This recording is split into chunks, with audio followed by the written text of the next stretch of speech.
الحمد لله رب العالمين وأصلي وأسلم على المبعوث رحمة للعالمين بعثه الله شاهدا ومبشرا ونذيرا وداعيا إلى الله بإذنه وسراجا منيرا. Inshallah ta'ala, we'll get straight into it.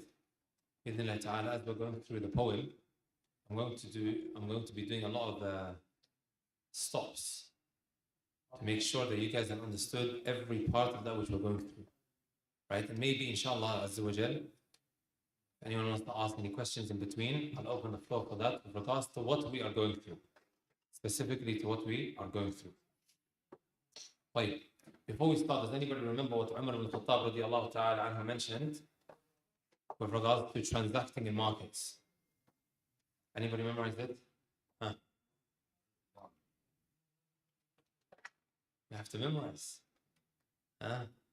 The poet, he says, إذا لم تكن حافظا واعيا فجمعك للكتب لا ينفع أتحضر بالجهل في مجلس وعلمك في البيت مستودع. The poet, he says, if you're not someone who's a hafiz and also someone who has comprehension, wa'i, you just collecting information and books is really not going to benefit you much. Right? And this is not an attack on you. And then he says, أتحضر بالجهل في مجلس, you come to a sitting with ignorance, and then your knowledge is in the warehouse or in the storage room. Right? So whatever we go through, we try to memorize from it as much as we can. Otherwise, you're going to find yourself in a situation and you don't have the answers. I always mention this example to the brothers. Imagine somebody now, you run into him and he's asking you questions about Islam. And he desperately wants that which is decisive in order for him to become a Muslim. He says, give me the evidence of this particular matter. I remember I went through the evidence maybe a couple of weeks ago. لا أتذكر, I don't remember it. لا يصلح هذا يا جماعة. Is this fit? And this guy, you might not ever see him again. So that we memorize, right, that which we go through. Perhaps it may become extremely needed when we find ourselves in that situation. And does anyone remember it? I remember I have in front of me what ibn Khattab said, one shouldn't open a business without having understanding. Open a business? أحسنت. إذا لا يبيع في سوقنا إلا من تفقه في الدين. One should not trade in a market unless he has fiqh of the deen. And you guys remember what we mentioned with regards to fiqh? What does fiqh mean in the language? Understanding means al-fahm. What does it mean? Istilahan, يعني the technical meaning of it. We mentioned that there is a general meaning and also what? A specific meaning. What is the general meaning of fiqh?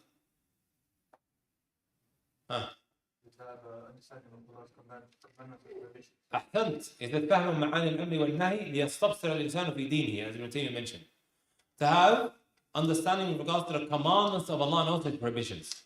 So what is the most specific meaning of fiqh?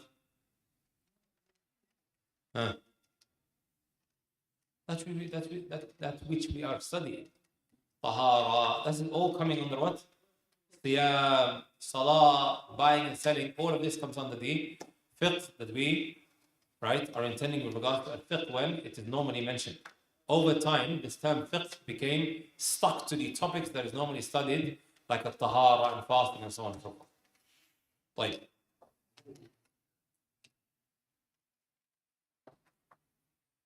we'll get straight into it now, inshallah ta'ala. He said, al-bay'u, buying and selling. تعريف بيع أنه مبادلة مال بمال ثم حكم الحل له.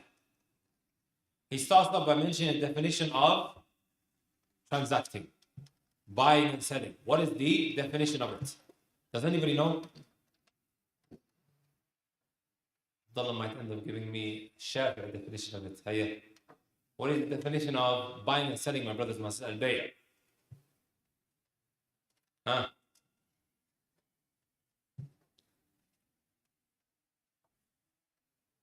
anyone know?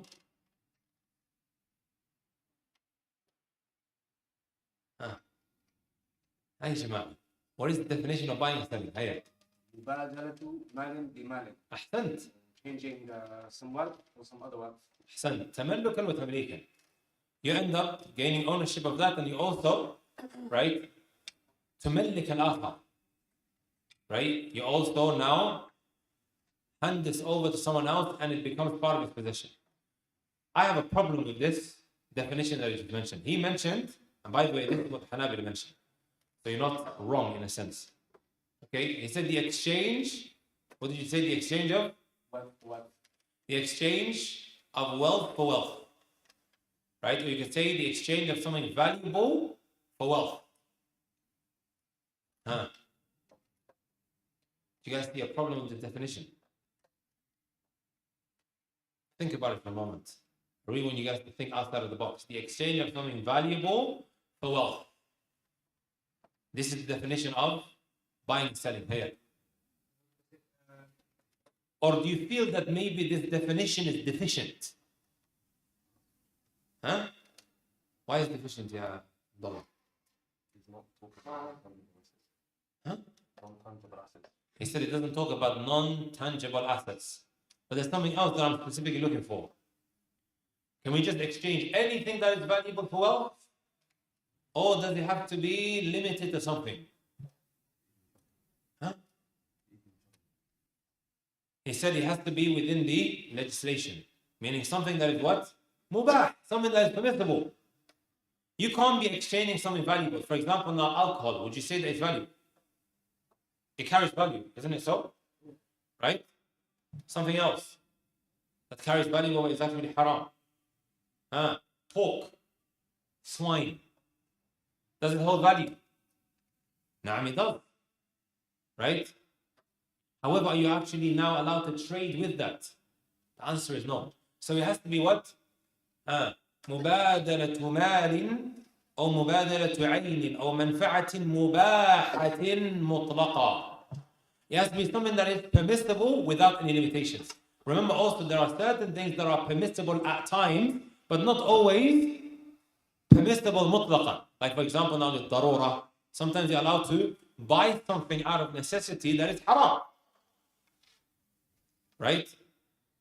You're allowed to buy something that is haram due to necessity. Am I correct to say that? You're about to die.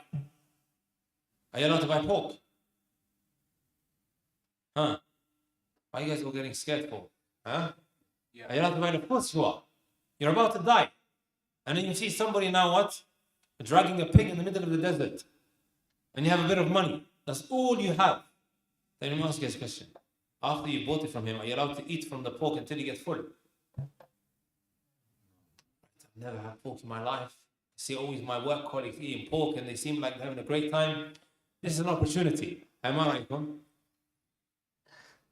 I can eat from it until I take every portion of enjoyment out of it.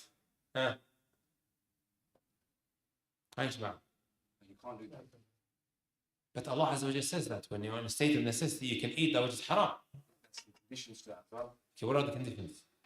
You can't go above a certain limit of necessity, so more than necessity. Ahsan. Right? We know that there is a legal maxim which says, الضرورات تبيح المحظورات. Right? That which is haram can become permissible for you because of what necessity? Like, there's also another legal maxim which is what? الضرورات تقدر بقدرها. الضرورات تقدر بقدرها. That when it comes to necessity, you can only take from it that which is going to cover your need. Right? So this individual now takes from this swine that which is going to what? Prevent him from dying. Like, he's not going to arrive home till maybe what? Another 6-7 days. Same thing is going to happen tomorrow. Right, Jama'ah? What does he do in this kind of situation? He mentioned you can only take from it that which is going to cover your need. Sahih? You've had now that which is going to cover that need. You've taken a bite or two, you're no longer hungry. Alhamdulillah, you're going to be saved from dying in the middle of this desert. There is a big possibility that you won't be able to make it. There's a couple of days that you need to walk before you get to your destination.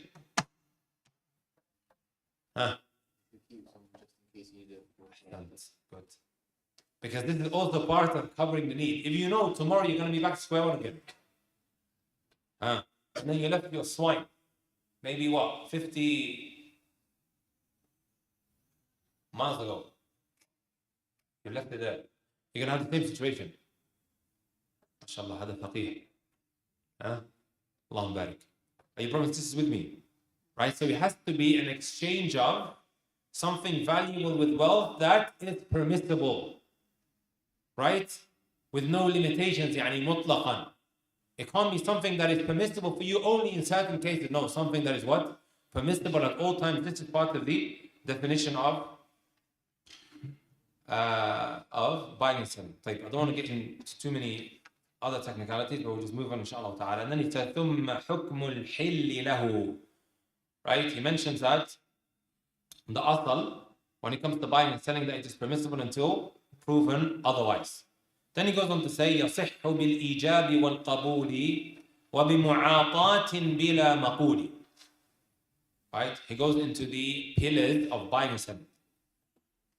Right? He goes into the pillars of buying and selling. The pillars of how many? 3 pillars. Number 1, brothers and sisters, al-aqid. The first pillar of buying and selling is what? Al-aqid. And al-aqid, my brothers and my sisters, comprises of 2 types of individuals. Who? The one who's buying and the one who's selling. The one who's buying and the one who is selling. Right? So there's what? Tarafan. 2 sides. The buyer and also the seller. This is part of the first pillar. The reason I'm breaking it down for you is so that it's easy for you to later on remember. And each one of these pillars has its conditions. Right? I'm putting it into these different compartments. The first pillar is what? Al-aqid. What does al-aqid mean? The buyer and the seller. طيب. The second pillar, my brothers and my sisters, is what? وهو المعقود.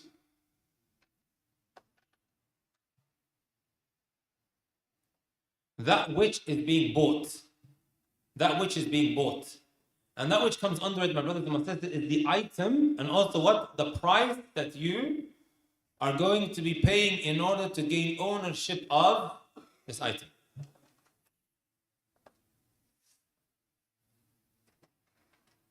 واضح up until now? Is that clear? المعقود. That which is being bought. That which is being bought. Right? And that which covers this pillar is, or that which this pillar covers is, the money that is being used now to buy this item and the item itself. Another 2 things. So let's rewind a little bit. Who can quickly tell me, you've taken 2 pillars so far. The first pillar is what? Al-aqid. What does the aqid comprise of? The buyer and the seller. The second thing is what? The ma'qud, that which is being bought. And it comprises of what? 2 things. What are the 2 things?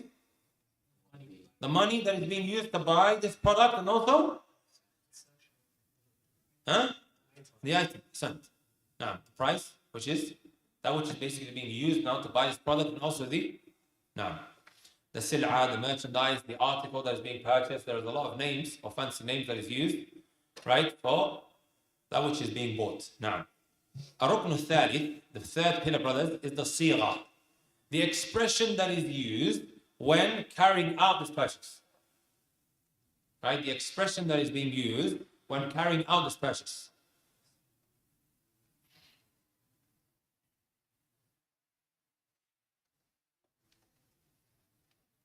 And you can say, my brothers and my sisters, this expression is of 2 types. This expression is of 2 types. الصيغة القولية والفعلية. When buying and selling, it is done through what? Utterance, and also what? Through action.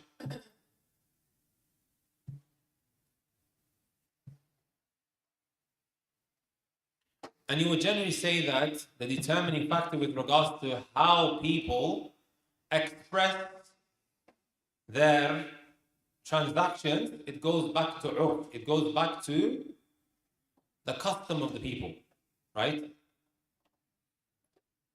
I mentioned that it's done through utterance and also through action, right? Let me ask you a question. I go to the local bakery, right? I go to the local bakery. But before I mention this example, here he mentions يصح بالإيجاب والقبول وبمعاطاة بلا مقول. He says that transaction will be valid if there is ijab and qabul. Does anyone know what ijab and qabul means? You normally take this also when you're marrying somebody else. Listen to, for example, we have Abdullah here. Abdullah is selling a car, right? We negotiate, and then he says to me, I sell you this car. This is what is referred to as ijab, right? This comes under the pillar, al-ijab wal-qabul, the third pillar that we mentioned. What does ijab mean? Him uttering, I am now selling you this car. Like what the word he says, I am marrying you off my daughter. Huh? Someone now says to Abdullah, I am marrying you off my daughter. And then he says what? I accept. Qabiltu. May Allah Azza wa Jalla give him a lovely wife. Say Ameen. Right? Him saying, Qabiltu, I accept, this is what it means, al-qabul. So there has to be what? Al-ijab. Him saying now, I give you this or I sell you this product. And then someone says what? I accept. Is that clear, brothers? So this is the first type that we know that this transaction now becomes assembled. Let me ask you a question. We have the local bakery. Bakery what? Sells bread. So I go to the bakery and I put down, have any money? I got a tenner.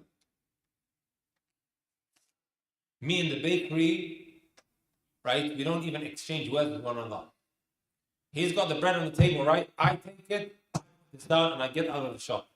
Yes, no? Huh? He said, "عند الحنابلة." What do you guys think?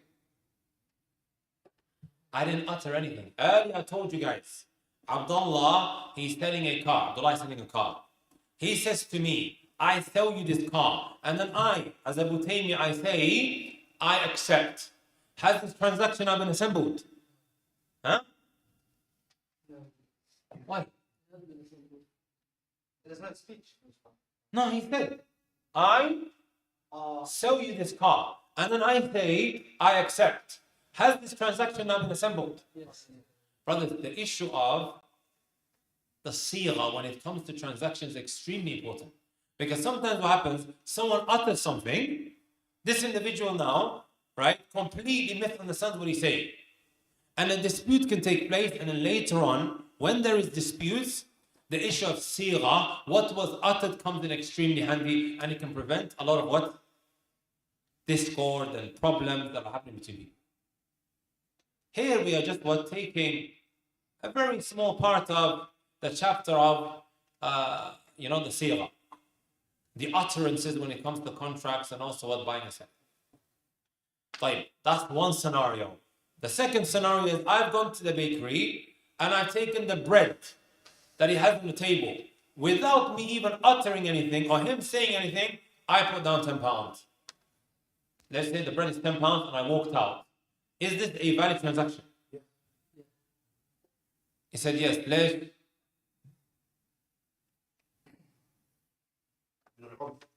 Sent. Remember earlier we mentioned, my brothers and my sisters, it can either be done through utterance or through action. Sent. And with regards to action, this is something that would be measured by what? By the people's customs, their normalities. Right? The way they traditionally buy and sell. Because Allah subhanahu wa ta'ala said, right? وَحَلَّ اللَّهُ الْبَيْعَ وَحَرَّمَ الرِّبَا. Allah Azza wa Jal has made buying and selling permissible for you. The asl is that it's permissible until proven otherwise. And He hasn't really specified exactly how the exchange needs to be when it comes to buying and selling. Sahih? It hasn't been specifically mentioned. Right? The same way, many things in our Sharia haven't been specifically mentioned of how to go about doing it. For example, now, Allah told you to be good to your guests when they turn up to the house. Sahih? Did the Sharia tell you exactly how? What you need to give them, how you need to present the food, right? What kind of bed you need to give them? No, did the Sharia say that? You've been told to honor your guests. This is why I remember one time I said to my teacher, right? Because I like to make things very relatable. I said to him, Ya Sheikh, can we say in today's day and age, part of honoring your guest is upon him entering into the house, you give him the Wi-Fi password? Wallahi, he comes to laughing. Now, as soon as he walks in, give him the Wi-Fi password. This is part of honoring your guest. Right? Would you guys agree? Yeah. Huh? No. Yeah. Why? Because everyone has internet on their phones. Tell me why. Go on. That would depend, right? Like, if my guest was someone from abroad, then yeah, I would offer that. But for most of the people here, But some Masakin, they only pay £10 a month. They get what? 10 gigabytes, and they're probably finished it by then, by the time they arrive. And he's going to be at home, and he's got to maybe live streaming the Euros, Allahu A'lam. He's going to eat up from his internet. So they need your unlimited Wi-Fi. What do you guys think? Shahid min al-kalam. When Allah subhanahu wa ta'ala and Messenger sallallahu alayhi wa sallam, they instructed us to do a number of things. For example, being good to your parents, honoring your guests, honoring your neighbors, and so on and so forth. It wasn't specifically mentioned exactly how you should go about doing it. So because it is maftuh, right? What do we go off with? What does the poet say in Qawaid al-Fiqhiyya, Imam Sa'di, rahmatullahi alayhi? He says, وَالْعُرْفُ مَعْمُولٌ بِهِ إِذَا وَرَدْ كَمِّلْ حُكْمٌ أحسنت. When it comes to traditions, normalities, cultural practices, it is referred back to at times. When the Shari', the legislator, didn't specifically mention the exactness of how to go about it. Does that make sense, brothers? Likewise, being good for your, being good to your wives, or clothing your wives, or spending on your wives, if you have more than one. Spending on them. Is it the same as, right? Spending on them. Would you say that it's the same as those here in the UK in comparison to people in Africa? No, it goes back to the urf. You've been told to spend on them. You've been told, my brothers and my sisters, to clothe them. It would go back to cultural practices and norms. Right? So anyways, going back to what we mentioned earlier, when it comes to the sigha, the wording and that which is uttered, brothers and sisters, right? It goes back to people's... I go to the bakery and I put down a couple of pounds here, right, without even having to exchange, right, anything with this individual in terms of utterances and words. Fine, nothing mushkila. Does that make sense? This is why he said here, وَبِمُعَاطَاتٍ بِلَا مَطُولِ, making an exchange without uttering anything, right, when putting down your money. Is everybody with me so far? Any objections, any clarifications needed? Was that clear? Is that clear? Are you sure? Everybody with me so far? طيب. ثم شروط صحة البيوع العلم بالثمن والمبيع. Then he goes into the conditions. Does anybody know the definition of a condition of a shart? Or should I skip this part? Is it a bit too technical? ما معنى الشرط? We have the conditions of what? Wudu. We have the conditions of a salah. We have the conditions of fasting. We have the conditions of everything that we engage in terms of ibadat. What does the condition mean? Something which must be done in order for the actual Ahsant. The technical usuli definition that they mentioned is ما يلزم من عدمه العدم ولا يلزم من وجوده الوجود. ما يلزم من عدمه العدم. By the way, it took me ages to translate this many years ago. Usul al-fiqh can be very hard to translate. ما يلزم من عدمه العدم ولا يلزم من وجوده الوجود. The fact that it is non-existent, right?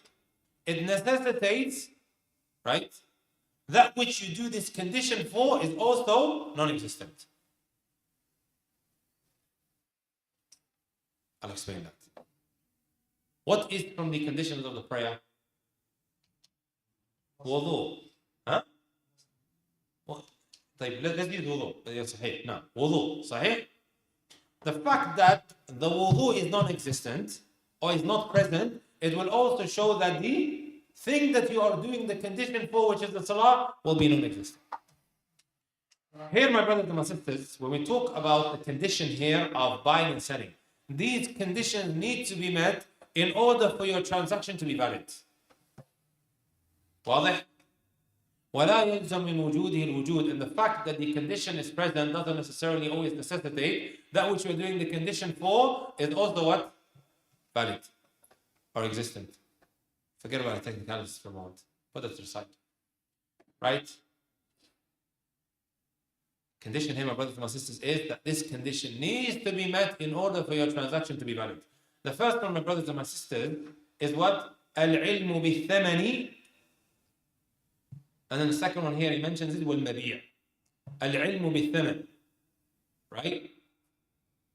The amount must be known with regards to your buying and your selling. I'll give you guys an example. Right? What did I mention? The amount needs to be specified. It needs to be known. Can I say to our brother Abdullah here, right? I buy your imamah, the turban that he's wearing around his head, for everything that's inside of my pocket. Huh? Or can he say now, أبيعك هذا الجوال بكل ما في جيبك. I'm going to sell you this phone, and he's taking a gamble here, as you can see. For everything that's inside of your pocket. Or I sell you this phone for everything that's inside of your house.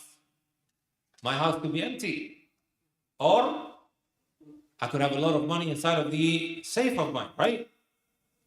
Here, my brothers and my sisters, are the conditions being met here? Why? Not known. It's not known exactly how much, right, is being spent. And we mentioned that the amount needs to be specified. The second condition, my brothers and my sisters. الشرط الثاني قال الناظم والمبيع وهو الشيء الذي يشترى. That which is being bought needs to be specified. It needs to be known.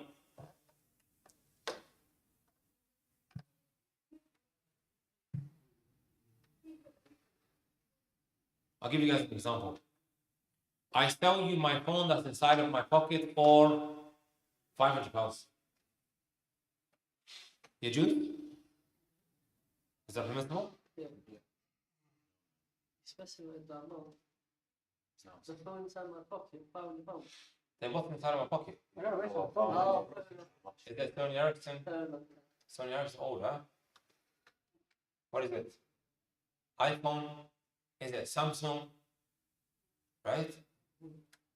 Well, I remember, subhanAllah, many years ago, maybe over 15 years ago, right? I sold my cousin Sony Ericsson. SubhanAllah, Sony Ericsson, just give it to my mind literally right now. I sold him, and there was wires coming out of it. Right? There was wires coming out of it. Like, we basically done the sale over the phone. Look, I'm going to sell you this Sony Ericsson phone. It's this model, كذا وكذا. Upon arriving, I hid the wires that were coming out of it, right? Put it back in, and then I sold it to him. Right? And even then, it turned out to actually be a model that was different to the one that we agreed on, and subhanAllah ended up causing us a lot of issues. Sharia, what is it doing, my brothers and my sisters? As you guys can see, it protects Muslim brothers and sisters from what? Having animosity for one another. Right? A breakdown in relationship, which the Sharia has come to push away. Does that make sense?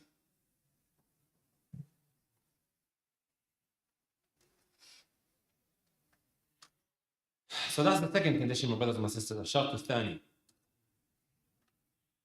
The Messenger sallallahu alayhi wasallam, he mentioned a number of hadith with regards to that which comes under this meaning. Right? One of the examples that I want to mention, my brothers and my sisters, when the Messenger sallallahu alayhi wasallam said, أو نهى رسول الله صلى الله عليه وسلم عن بيع المنابذة والملامسة. Right? And some alarm bells are going to go off. Especially when we go to some of these fun fairs. What does al-mulamasa mean? You touch something, you don't know what's under it, and you pay a price for it. Or the seller may say to you, whatever product that you touch, then this is yours for this amount. Are you guys with me in regards to this example? You go to the fun fair, they have that which is covered. Whatever you throw the ball on, and this is yours. Right? This is what they refer to as what? Al-munabada. Okay? Whatever it falls on, then this is yours. Whatever you end up touching, then this is yours. But you have to pay a certain amount for it. You can either make it big, or you could what? Make a huge loss out of it. Some modern day examples, my brothers and my sisters, is what? Storage hunters. You guys heard of them? What do storage hunters do? Can somebody tell me very, very quickly? You buy like these garages that have been left out, and then they're like, you can bid on it, and then they'll win against whatever's inside. And sometimes you could find like cars, TVs, TV recorders. Yeah, it's basically it's a big hit on TV shows, right? They basically go from one storage to another, and then there is the highest bidder. Whoever's the highest bidder ends up getting this whole storage room. You don't know what's in there, right? It's just going up, up. This guy says 20, this guy then says 30, and then there's another that says 100. No worries, I'll take it. And they're basing it off the shape of that which is covered. You see a huge blanket has been placed on top of the items that come under it. And he's thinking to himself, what is that? Could be this, it could be that. Right?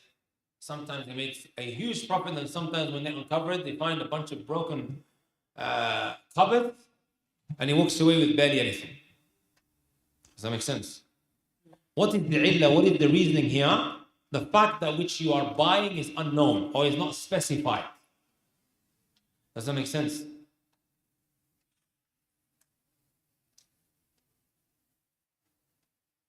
Anyone else have any examples that may perhaps come under this particular condition that comes in handy? I mentioned that last week, right? You guys heard of the Amazon mystery box? Huh? What's the Amazon mystery box, guys? Other than Umar. Why are you guys smirking? Huh? Go on, guys. What's the Amazon mystery box? You pay, and then they send you a bunch of random items inside of a box. It could be worth more than that which you paid for, or it could be what? Less. Again, here, there is a level of ambiguity. It's vague. You don't know exactly what you are what? Buying. What's a FIFA pack? You need to give me a conceptualization of the FIFA pack. Pay money, you don't know what you can get. You get bad players.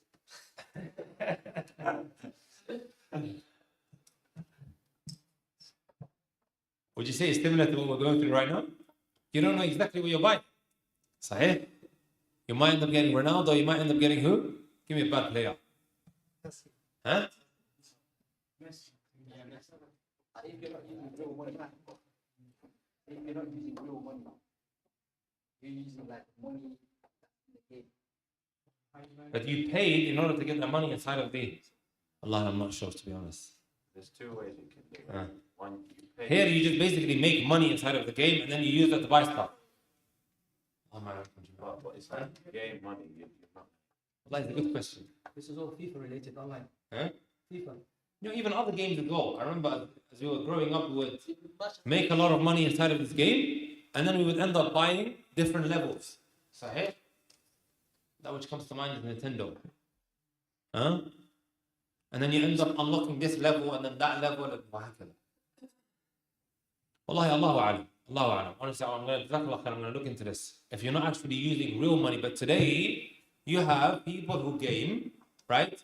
They use their real money to buy certain things and then they play with it. صح?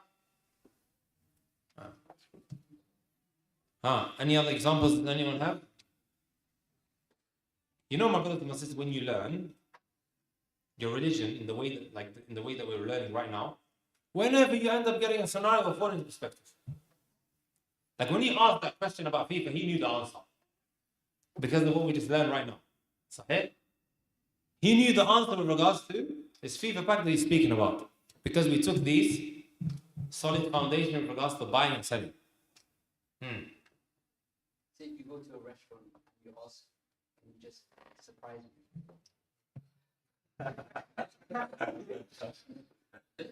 And then you pay money for it. Might. It's on the head already, the price. But you're paying for something that Going to benefit you. no, but we're talking about what you're paying for. Everything benefits you. Right? You go to a restaurant, Yeah. you're already paying, you just look at the menu. You don't know what you're actually going to get. The cuisine is low. The cuisine is low. Yeah, let's say you've not been to the restaurant before. Go to a restaurant, you try You have a general understanding of exactly what it's going to be. And a taste. يعني تنأتي إليها. Right? Now we're going through a level of, or should I say, one of the three foundational concepts of haram transactions. One of them is what? Al-gharar, which we're going to come into inshallah ta'ala a little bit more specifically later on. Al-gharar, then you have what? Al-riba, and then the third is darar, causing others harm when it comes to buying and selling. Right? This issue of al-gharar, you can see it is present here. What does gharar mean? Ambiguity. Right? Not every single aspect of ambiguity or every type of ambiguity always makes that transaction invalid. And there's a level of ambiguity that is ma'fuun anhu, that has been pardoned, which we'll come on to inshallah ta'ala in a short while. But what this person is saying, which is different to what Ustadh Liban just mentioned, you don't know what you're paying for. You give the guy £20, feed me. Sahih? He could give you a khanzir, right? He could give you something halal. He could give you something that is worth that amount. He could give you something that's only maybe what? Worth £5. Sahih? Where's £15 gone? In his cashier. أليس كذلك؟ No. Let's move on, brothers and sisters. Right, so we talked a little bit about al-mulamasa wal-munabada that the Messenger sallallahu alayhi wa sallam prohibited. And the common feature here, and I like my brothers and my sisters stating common features and common denominators, maybe in mathematical terms, or the effective cause. Something has been prohibited because of a certain reasoning. Whenever you find that reasoning elsewhere, it will end up taking the same hukum. This is extremely crucial, my brothers and my sisters, when it comes to fiqh. This would be referred to as what? Qiyas, analogy. Don't be rigid in your understanding. Right? Or literalist when it comes to aspects of fiqh. This has been prohibited. Then why has it been prohibited? Sometimes it is stated by the legislator and other times it is not. One of the ways to detect as to what the common feature or the effective cause, right, is by saying, okay, this was prohibited. Why was it prohibited? Then you have something else that was prohibited as well. You have what? Common features between the two. For example, in this hadith that we just took, al-mulamasa. This guy has everything covered. You're just touching it. You're taking a wild guess as to what it may be, and you're paying for it. Here, it's what? Ambiguity. Then you have something called munabala. You're going to throw something on something that is what? Covered. Whatever it drops on. Again, here, the common feature is what? Or the effective cause is ambiguity. Right? You guys study maths, right? You have all of these equations. You have the common denominator. When it comes to fractions, you deal with all of these fractions in a particular way because of the common denominator. Fiqh is similar to that in a sense. I'll give you guys, inshallah, another example that you may be able to relate to. I've had in the past somebody come up to me and say, I can smoke weed because it's not mentioned in the Quran and Sunnah. Huh, brothers and sisters? Weed. Are you going to be very literal and rigid in your understanding with regards to what is haram here and what is not? Who's going to rebuke that? Huh? Falls in the khamar. Why does it fall in the khamar?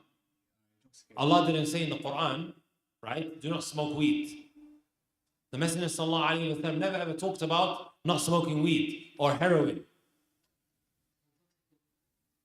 What about the intoxicant? Huh?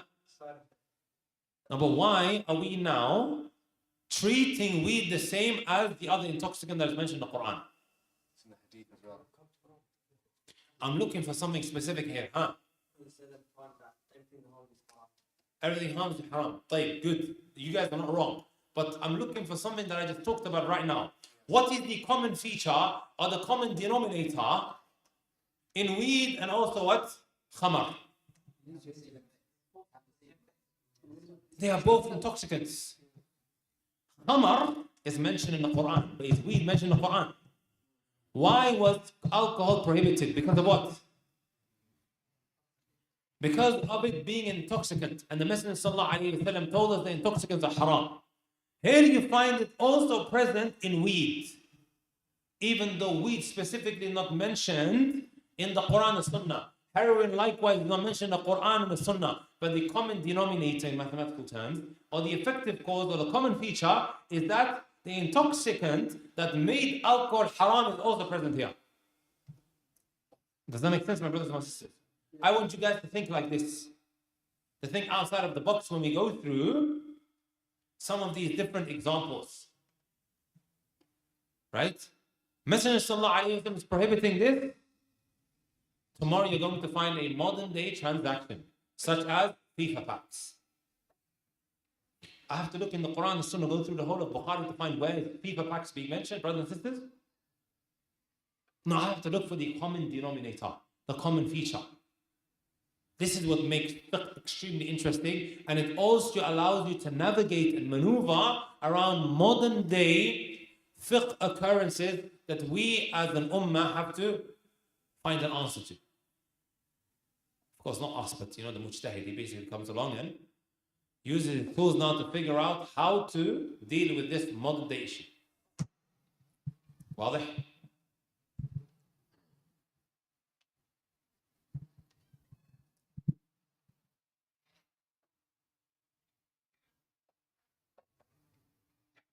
طيب, the third condition, my brothers and my sisters, قال الناظم وملك عاقد يكون جائزا. وملك عاقد يكون جائزا. What does ملك عاقد mean? Right? You have to be the owner here of two things, my brothers and my sisters. What are the two things? That item. Number two, the money that is being used. The money that is being used to buy this item. Are you brothers and sisters with me? Brother Abdullah here, he has a very nice turban across his head. He sleeps in the corner of the masjid and he drops the imamah. I take the imamah and then I go and sell it to somebody else. هل يصح هذا البيع? Is this transaction valid, my brothers and my sisters?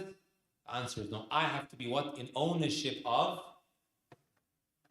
that item that I'm selling. That's the first thing. This 10 pounds, my brothers and my sisters, I have stolen it of someone else. Not me, but it's been stolen. Let's say Abdullahi, not you, Abdullahi, or this is Muhammad. Like, Muhammad is a beautiful name.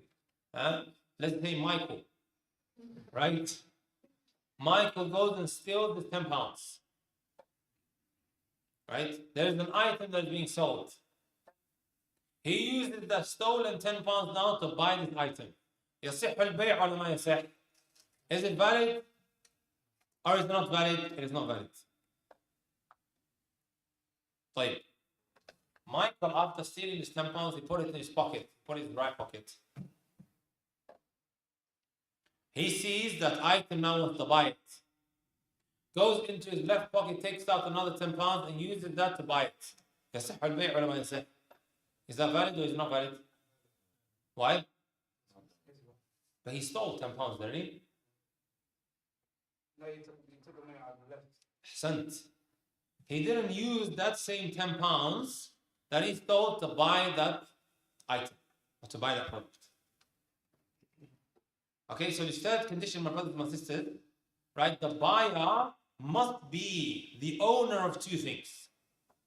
The item, right? And also what? That he's selling, and also the wealth that he uses to buy. Does that make sense? The fourth condition now, my brothers and my sisters, the fourth condition, I'm going to need your focus and your concentration here. أن يكون العاقد جائز التصرف. This is the condition that is specific to what? The first pillar. What was the first pillar? And we took earlier. Who remembers? Al-aqid. What does the aqid mean? The buyer and the seller.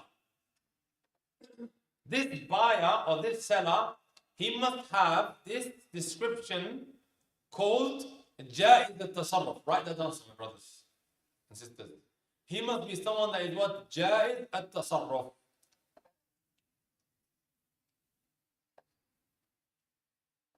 What does جائز التصرف mean? Someone who is permitted to administrate his wealth. Or his property or whatever it might be. Yani someone, right? Someone who is permitted to administer his property or his wealth.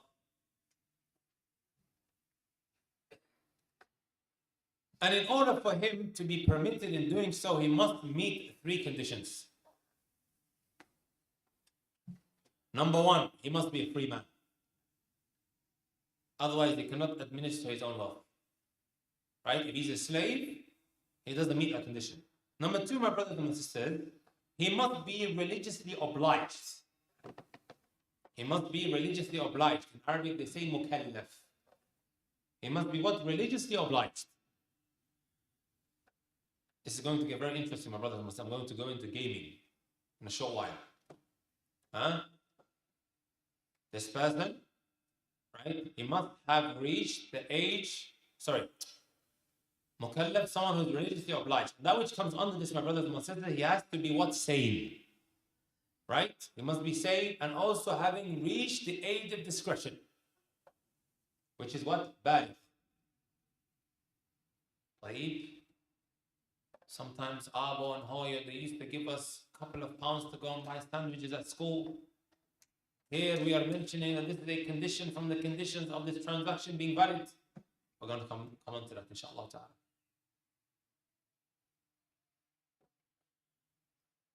How many characteristics did we just mention? Under Jaiz al-Tasarruf. Someone who's permitted now to administer his wealth. What was number one? He has to be what? How many did I mention? What were the two? He has to be a free man. Religiously obliged. And I mentioned two things come under it. What is it? He has to be sane and reach the age of puberty. He has to be sane and also having reached the age of puberty. Okay, so that's two now. That's two. He has to be a free man. Number two, he has to be what? Religiously obliged. Number three. What's number three, guys? Right? He has to be someone who is competent. Someone who is competent. You could say maybe what? Mature, sensible. But I think the term competent here is someone who's not a safi. How would you translate safi? Without being disrespectful. Huh? يعني in Arabic they say السفيه هو الذي لا يحسن التصرف. هو الذي لا يحسن التصرف. Someone who's not sensible when it comes to doing things. أحسنت. جزاك الله خير. Let me write that down. You can benefit from it as well. Correctly.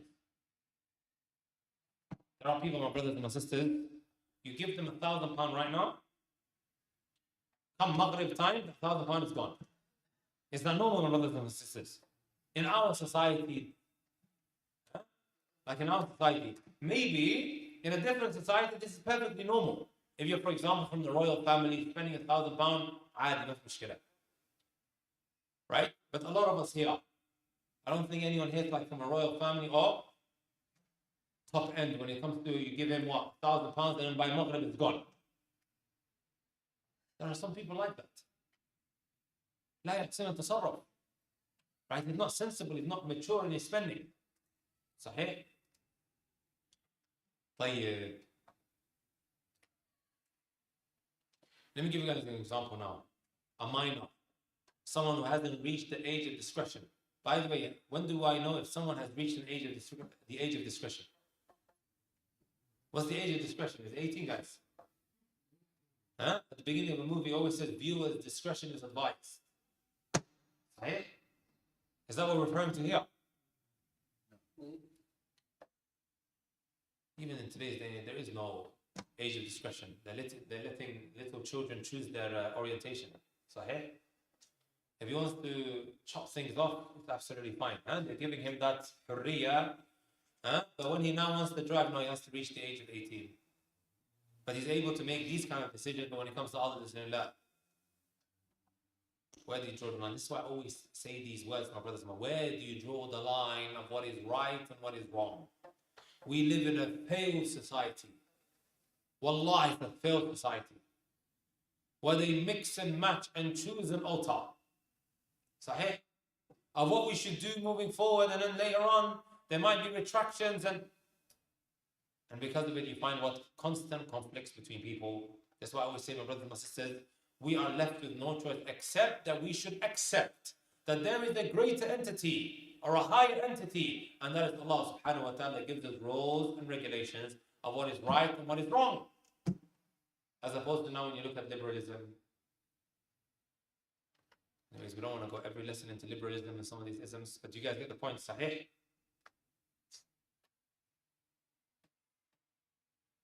طيب. What are the signs of somebody now reaching the age of discretion? Is the beard? Huh? Son, to the age of 15, that's number one. Number two? Deep voice. Hi, Jama'ah. Asna. You have a deep voice. Huh? طيب. Number two, brothers and sisters. Huh? أحسنت. Ustadh Libani mentioned احتلام. He had the word dream. وإذا بلغ الأطفال منكم الحلم فليستأذنوا أو يستأذنوا. طيب. So wet dream. That's number two. Number three. Huh? He said menses. Start to apply to everybody, brothers. That's specific for the women. Huh? It's one of them. Sahih. But we have to add that for the women. We have that, which is what? Right? Common for both genders. What's number three, guys?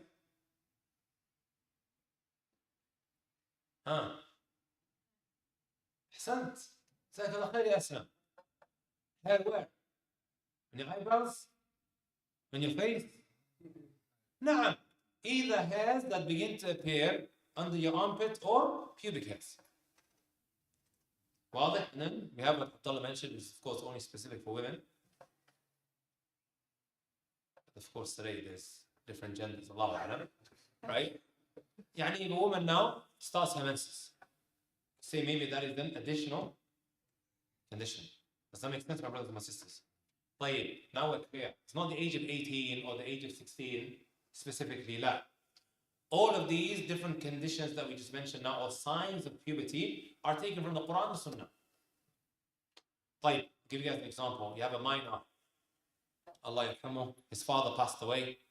This minor inherited £500,000. Right? He goes to a showroom and he says, I want the Bugatti. How much does it cost? 5 million. He said it cost 5 million. I'm like, oh, my numbers wrong. طيب يعني give me a car that's Ferrari. oh, stop. Huh? That's what Ferrari. He said Ferrari. How much is Ferrari? 300. He said 300k and I buy half a Ferrari as well, huh? To make it 500k. ما رأيكم؟ طيب يصلح? Is it a valid transaction? Is it a valid transaction, guys? Scholars have taken two different views. Huh? Huh, guys? Is it a valid transaction? No, لماذا لا؟ it's not. It's not fit for you. What did we just mention, brothers? We just took the conditions of someone being permitted to administer his wealth. لابد أن يكون جائز التصرف. جائز التصرف is all of these different qualities, or you could say maybe what characteristics, whatever you want to call it, in order for it to be met. For him to be sane, for him to be religiously obliged, and that which comes under his sanity, and also what? Reaching the age of puberty, he's a free man. And what's the third one? He's sensible. Huh? He's competent. Is he competent, this individual now? No. He could be competent, right? He's mature for his age. Let's say 13 years of age, but none of the three alamat, the three signs that we mentioned earlier, have become apparent. ولكن he hasn't reached the age of puberty. And now he wants to go and buy this Ferrari for 300,000 pounds. يصلح ولا ما يصلح? Can a 12-year-old get on a bus and go to the showroom? Of course he can. Ask him, how old are you? Huh? 13, let's say 13 years of age. Ask him, can get on the bus, go all the way to the showroom, and he has the money, he can pay for it. But would that be valid now? No. Which condition has been met? He hasn't reached the age of puberty. Right? He would need permission from his guardian if he wanted now to buy this product or buy this item. So say that an individual is 16 and with the same inheritance, but they're not allowed to access it due to rule of the land. They have to be 18 to get it. Allah, when it comes to the law of the land, you have to respect the law of the land. He asked a very good question. He goes, you're at the age of 16 and then you inherited all of this money. Right? But you're not allowed to act because of the law of the land. You're going to get into trouble. I'm not going to tell you, go get into trouble. No, you have to respect the law of the land. Right? وهكذا. But if now you want to look at it from a Sharia perspective, would that be valid? This is valid. If he reached the age of puberty and all of the other conditions were met, and he wanted now to administer his wealth by buying this item, can we say that this is valid? Is there anything preventing it from it being unvalid? With regards to the validity of certain transactions, do we go back to man-made laws or do we go back to Sharia? Sharia, right? If the Sharia is saying to us that this is valid, it is valid. But then you have, of course, right, the law of the land. Because of you being in the locality, you have to respect. Otherwise, you're going to get into trouble. واضح?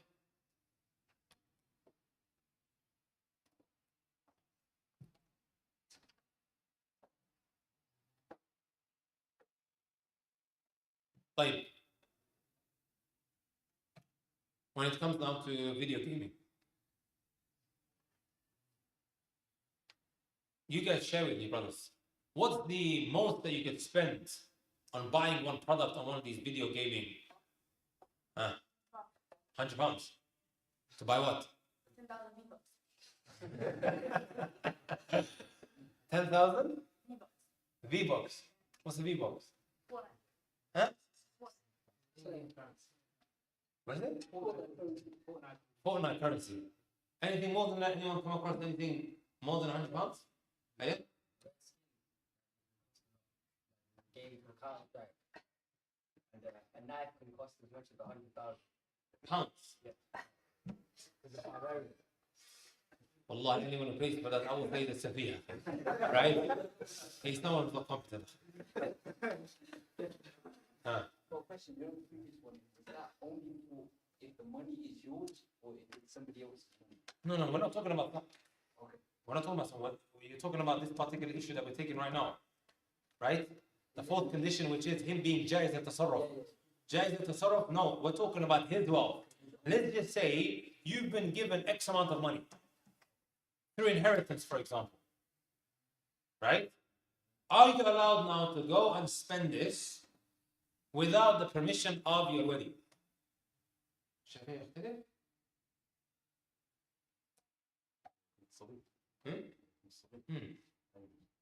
لا يجوز.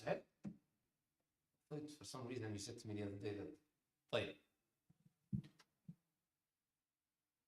Is this child now allowed to use, let's just say, the money that his mother or his father gave to him? Every week they're giving him 50 pounds, 50 pounds, 50 pounds, and he's putting it in his piggy bank. Right? Him and his friends are competing, and then you can see his emotions are taking over him. Breaks the piggy bank. I'm going to use this money. Yajuz to buy this knife that he's talking about for, let's just say, £1,000 that he's been collecting for the last 8-9 months, brothers and sisters, or maybe even more than that. Is he allowed to do that? No, ما يصير. He must get what? Permission from his wali. That transaction is what? It's not valid. You guys with me?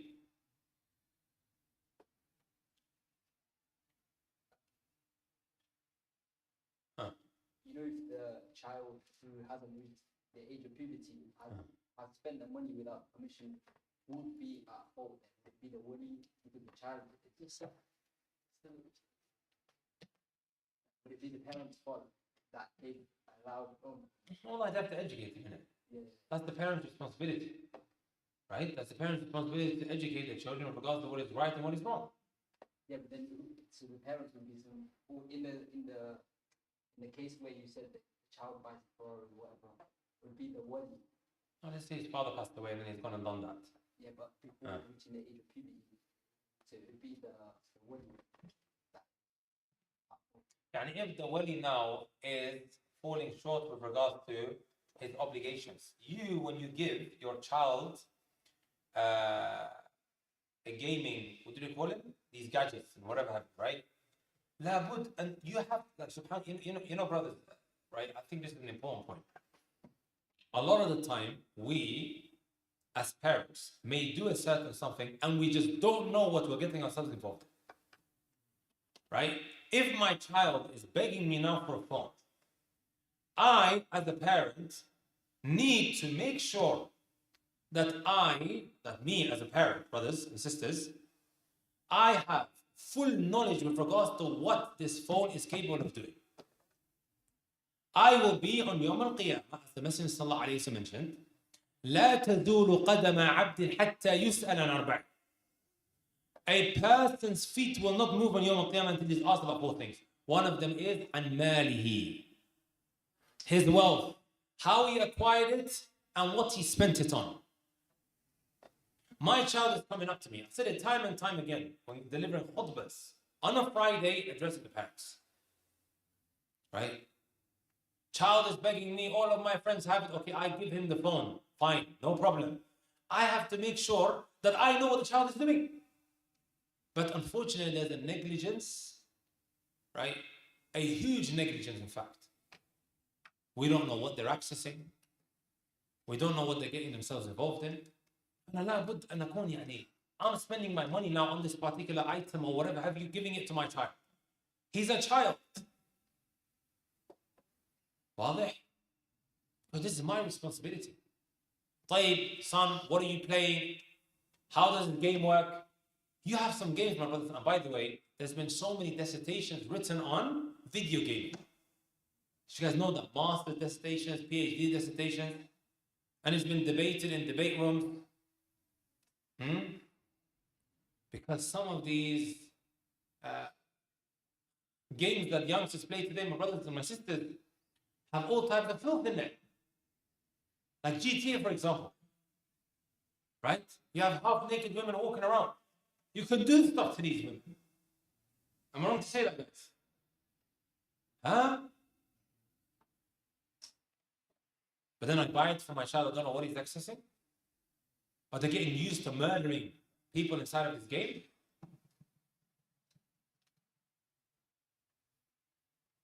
So that's the responsibility of the parent, right? I'm just going to hurry up now, my brothers and my sisters. الشرط الخامس, the fifth condition is وكون عقد ناجزا أن يكون العقد غير معلق. This is specific for the Hanbali madhab, meaning you can't say to somebody, I've sold you this product if so-and-so wins the elections. If Donald Trump wins the elections, then this is sold to you. According to the Hanabila, this is what? An invalid condition. Simply because it's been attributed to a future date. But there's a difference of opinion with regard to this condition, but we'll just go off with that at this moment in time. Okay? By the way, brothers, this issue of jaiz al-tasarruf is very, very important. Because later on I'm going to add to it jaiz al-tamalluk wa jaiz al-tabarru'. Right? We'll come on to that another time, inshallah. But for the time being, I hope everybody managed to get their necks around jaiz al-tasarruf. Huh? Someone who is permitted to administrate his wealth. That's the best way to put it. طيب, the second condition, my brothers and sisters, is what? Rida. Huh? Rida. What does rida mean? Does anyone know?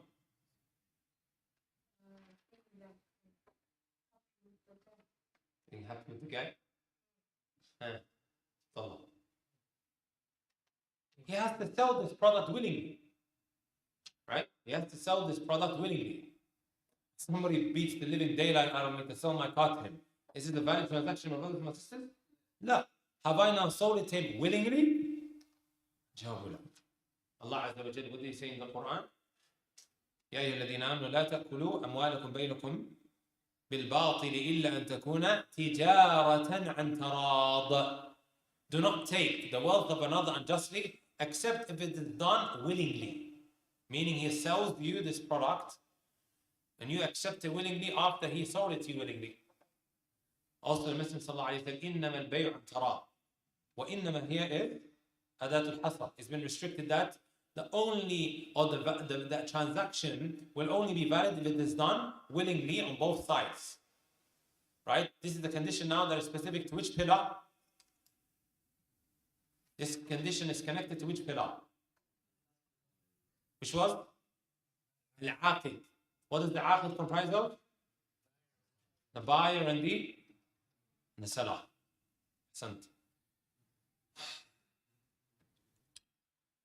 The seventh condition now, my brothers and my sisters, وَقُدْرَةٌ عَلى التَّسْلِيمِ. Being able to hand over the merchandise, or that product, or the item. Right? So after the deal has been completed, it's been closed, right? At the time of the purchase, he's given me now 1,000. I have to what? Hand over that merchandise or that item or that product. However you want to translate it. Does that make sense, my brothers and my sisters? What if somebody now says, right? I'll sell you my stolen car for £1,000. This car is a BMW, brothers. Huh? Its value is what? Maybe £10,000. I'll sell it to you. Give me £1,000 and then it's yours. Yasra? Is he able to hand over this item? Right? Is he able to hand it over at the time of completing this purchase, my brothers and my sisters? Why are you guys looking at me so confused? Yeah, no. Are you able to hand it over? No, you can't. Right? Or I sell you my stolen phone. It's an iPhone, £600. And I said, Akhi, there's a possibility that it's in that place. Narrow it down for him. Allahu A'lam. Is that phone still there, available or not? There's a possibility that it's there, the possibility is not there. But I'll sell you this phone now for £50, even though the value of it is £500. Yes, right? Is he able to hand over this phone at the time of completing this deal? Right. This is something that goes back to perhaps a hadith. When the Messenger ﷺ said, لا تشتروا السمك في الماء. Do not buy a fish that is still inside of the water. Why do you think the Messenger ﷺ said that? right? Sometimes you're sitting on a beach, some countries that you go to, and then you see fishes jumping up and down, over there in the sea. And then they say to you, yeah, in this sea that we have over here, by the way, it's very common, guys. In the sea, you have this kind of fish, and you have that kind of fish, and وهكذا. And then I pay for it. Allah, it could take him 2 hours to get a fish, maybe even 3 hours, and you're sitting there waiting for your meal, right? What is the illah here? What is the effective cause with regards to why this is perhaps prohibited? Good, you can't hand it over, but أحسنت. غرض. Remember we mentioned that the usul التحريم في البيوع, right? The 3 foundations when it comes to something being haram, يعني a transaction being haram, or what? One of them is what? Al-gharar. Remember, guys, the issue of ambiguity. To a point where it ends up impacting this transaction. Now when you say to him, I want that kind of fish. It could be a big fish, it could be small, right? You don't know the size of it. طيب, what if now I have this fish tank and it's got fish in there? And the Messenger sallallahu alayhi wa sallam said in the hadith, لا تشتروا السمك في الماء. Do not buy fish that is still inside of the water. I have a fish tank. Earlier we talked about he might not be able to hand over that fish, right? The fish is still in the sea, and then you're selling him a fish that is still inside of the sea. And we said that this is prohibited. Like, what if now I have a fish tank? We have a fish tank here, and it's got fish in there.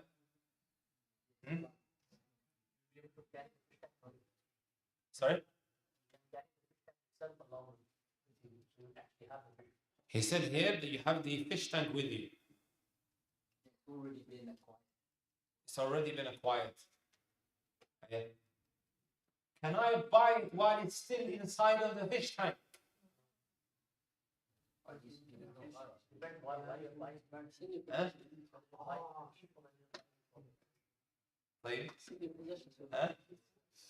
Like, I want to eat this. Look, I'm now hungry. I go into the restaurant and have a fish tank that's got all the fish in there.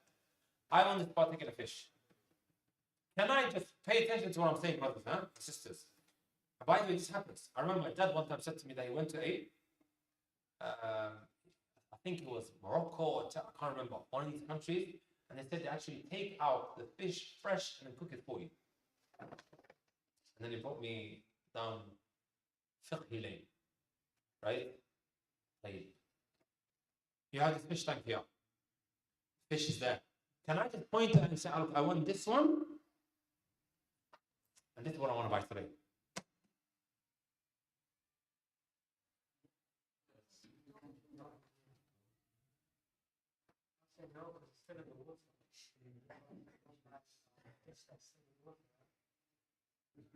It's in his possession. I'm going to give you guys the hukm, and I'm going to mention the reasoning as well.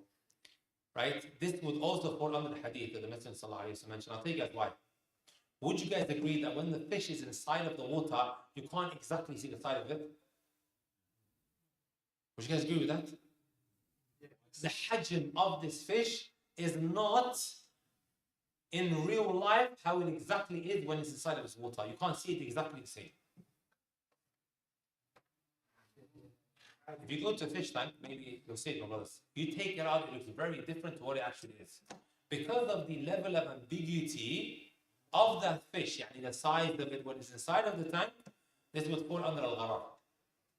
It may appear smaller than what you're actually looking for, or sometimes it looks different to what exactly you are after. I have a question. What about if the contract is to buy the tank and its contents instead of the fish? You said the tank And its contents. and its contents. Yeah.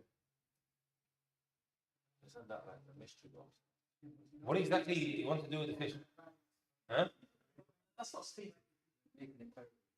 Yeah. Let's see what I make it query. go to the pet store and buy the tank, Mm. the liquid, and whatever animals that are in there. And things. Well, that's a good question. We'll look into it.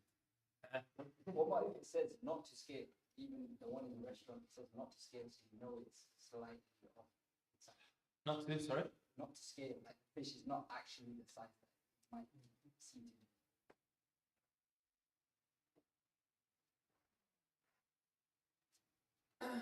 Allah yunzar. We'll add it to the bank of questions that requires a bit of reflection. Would it be permissible if he actually takes it out of the tank and shows it you and then puts it back in? Yeah, if he shows it to you, khalas. He's taken the fish out, you've seen it, now you know exactly what you're buying. But when it's still inside of the fish tank, yani there's that level of ambiguity, and this ends up affecting the transaction itself. Right?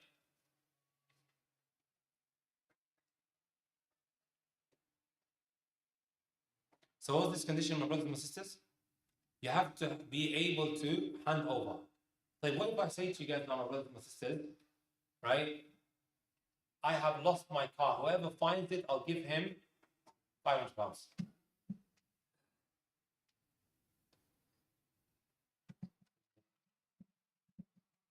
that? Huh? You offer that. You can get service to your payment, but it's fine. It's valid. Am I able to hand over this car? Oh, man. You can give him the money. I say to you, whoever finds this car, I'll give him £500. And if it is allowed, who can tell me which chapter in Fiqh does this actually fall under? Huh? Son.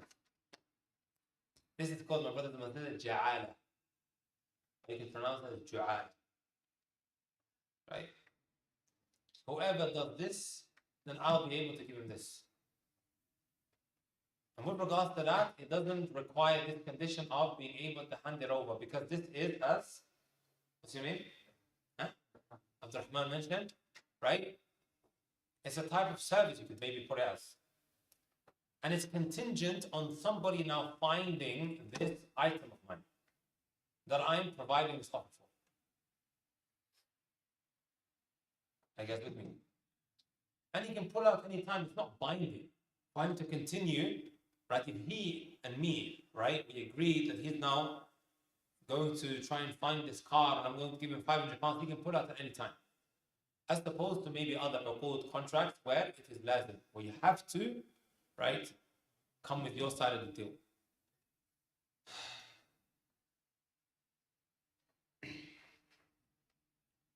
الثامن, my brothers and my sisters, the eighth condition here is خلو معقود من التحريم. Right, this transaction needs to be void of any of these three impermissible elements. And I've already mentioned these three impermissible elements. Sometimes, my brothers and my sisters, this is a way of teaching the chapter of buying and selling. What some ulama do is they take these three and they elaborate on it, then they go into the different chapters of buying and selling. What are these three chapters, my brothers and my sisters? Al-riba. Right? Al-riba. Number two, bay'ul gharar. Right? A transaction that is ambiguous. Number three, akhdul mali biduni haqqin, or you could say darar. Taking the wealth of another unjustly, or you could say causing another harm when it comes to buying and selling. You could say, my brothers and my sisters, that a lot of the time when a transaction is ruled to be impermissible, it goes back to one of these three haram foundations of buying and selling. Who can repeat the three, my brothers and my sisters, again? What was number one? Riba. Percent. Usury. But I don't like that translation. Usury doesn't really give this technical term of a riba its true justice. Riba is more than just usury. When you look up the meaning or the English definition of usury, does anyone know what it is?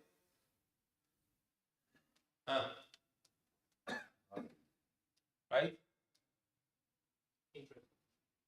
But a great type of interest. Right? is specific to a huge amount of interest that is applied. When somebody can't pay back the debt and so on and so forth. As an example, you could say.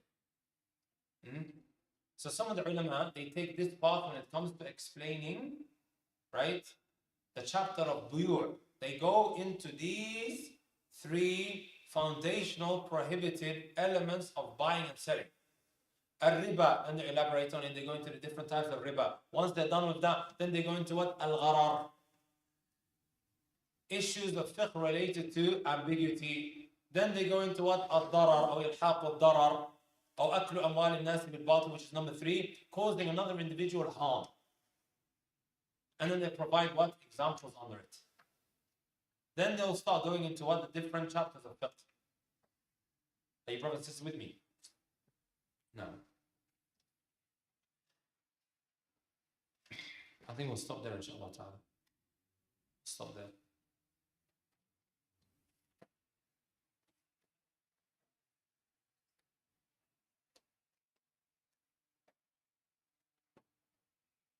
Any questions, my brothers and my sisters?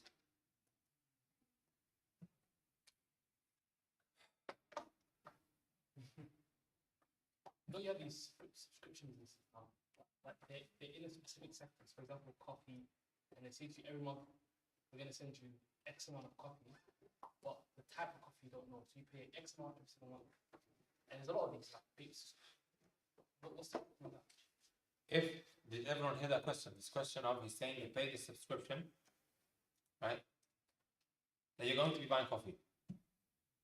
And you don't know what coffee they're going to send you. Sahih? Yes. And sometimes it could be a drink. You don't know what drink they're going to be selling you. Right?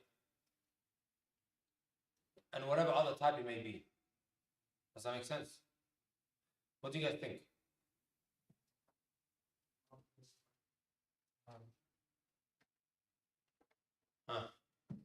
Based on what we studied, where do you think this will actually fall under? You don't know what you're buying. Huh? What you say, gharab? But you know you're getting coffee. So But that's what they tell you, like, a lot of these boxes, it's going to say to you, it's going to be like this amount of money. The only ambiguous thing is like the specific type of coffee beans that are And the specific type of beans, would you not agree that it varies in price? No, but usually they'll send you the value of what you paid. So like usually a lot of the businesses they have a value ascribed. It's across not just coffee is an example I thought of, but a lot of them they say, for example, it's not alright, baby subscription one, they say we're gonna send you X amount of toys a month, the value of the toys is gonna be X. Just what you're gonna get in that box is they say, alright, you're gonna get a book, 3 things in this, but what those specific items are, it's unknown. Well, that which I know this is very similar to the Amazon box. Right? Because we know that coffee, especially when you go to Saudi Arabia or in the Khalij, the coffee varies. Coffee is a big thing over there. Right? You give them the wrong coffee, that's disrespectful. Especially over there, it's a huge thing. Right? So there is a level of ambiguity with regards to what you actually buy. Right? If it's stated that you're going to be getting this kind of coffee, right, and this is reoccurring, this is how much they give you all the time, you pay a subscription for this amount that they're going to be giving you of this type as well, not issue. In that case, there would be no issue. However, you don't know what type of coffee you're getting. Right? I'm paying £20 a month. I want tea. I only want a specific type of tea. I only drink shai adil. Right? Any other tea for me is a problem. تفضل عنكم. Point number 4 and point number 5. You mentioned about the minor child, whether the youth child spending some money of his own Yes. without the parents' permission. This is kind of in that question. Wallahi, subhanAllah, I forgot to elaborate on it. SubhanAllah. You know, I started it, but then I forgot. If I could quickly mention, and I may be able to answer your question, and if I didn't answer your question, you can answer, Uncle, right? Here, what they exempt is يسيرة أو المال اليسير, right? A pound or two that he has, that he's been given as pocket money, and then he's going to school. He wants to buy a sandwich. Is he allowed to, in this case, pay for that sandwich for the pound or two that he has? ما في مشكلة. They say that which is what? Considered a small amount. Okay, that which is considered a small amount. Or he goes to the shop now, he buys some sweets. ما في مشكلة. But when it now becomes a large amount, and again, this would go back to urf, people's customs, what would be considered large and what wouldn't, right? I think in our society, a child buying a crisp or two isn't necessarily what considered a lot. Do you guys agree? No. That was it. Sorry, I completely forgot to mention it. Yes, go ahead. From point number 5, you mentioned about the trade promise for a future date if something was to happen. Yeah. Would that kind of also apply to the stock market or the market in general, the futures trading? Yeah, والله Sheikh, look, يعني this is the position that the Hanabila are by themselves on. We have the 4 great madhabs, right? Imam Abu Hanifa, Imam Malik, Imam Shafi, Imam Ahmed. Imam Ahmed is by himself in regards to this condition, or this transaction now being contingent on a future event. Like if Donald Trump comes into power or comes into office, then this car is yours. But the other madahib, يعني gets a little bit technical, they have a very different position in regards to the Hanabila. Agreed, yeah. Abdullahi? I have some Shafi'ites here that are ready to pounce, يعني. Go on, تفضل. Say you like, say to your friend, this is like a bit like betting, right? So let's say you're like, oh, if your team wins, I'm going to give you this money. Does that fall into the same category as betting?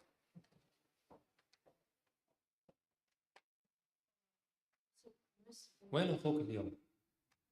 You took his place, like, is it? 1 week he comes and then 1 week you come, يعني. ها؟ طيب تفضل الآن.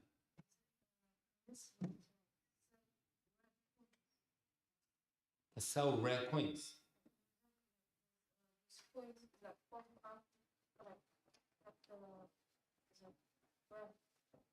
ما في مشكلة عادي. Does it hold value?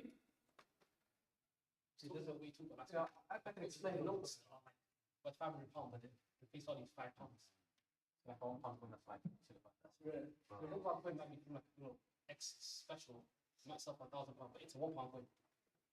Spoke about this week. I think we have like the notes. Yeah, so that's talking about. So the coins that we have, sometimes they're not printed properly, or the government will only print 10 cents, right? And these are worth extra money. You want to collect it. Hang on to it. So what did you want to do? You want to keep it and then sell it later on? Yeah, it's collectible, yeah. Well, even though it has a face value of £1, the government only issued 10 coins, right? Of that, the logo, right? Back. So if you collect that and they sell it for a lot of money. So it's no longer about the Well, I personally haven't looked into it, but let me reflect on that, inshallah. Yeah? Will that not put interest in saying go to a silver, so you're basically selling a coin, another coin? You said that's because So it might be a rare coin, but you're asking for that special £1 coin for now £100. Yeah, but it's different from The thing is, it's still considered money, isn't it? It's still legal. but you can't sell money for money. The shop will still only be worth £1 just to somebody. It's like there's £5 notes with serial numbers. Certain serial number. Someone will It's in the UK, yeah? Yeah. Allah, no, no.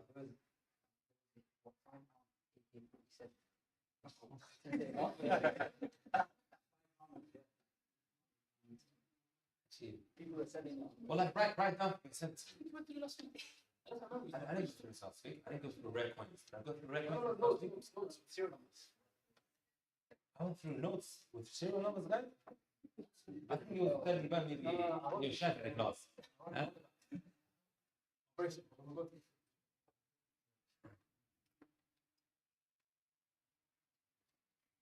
I need to be looked into. I know exactly what you're talking about. Isn't this money now for money? But it has to be like, hey, come on. Finish. Now, let's ask a question. Go back to the ambiguity stuff. About you go to a bar, I'm sure about the capabilities.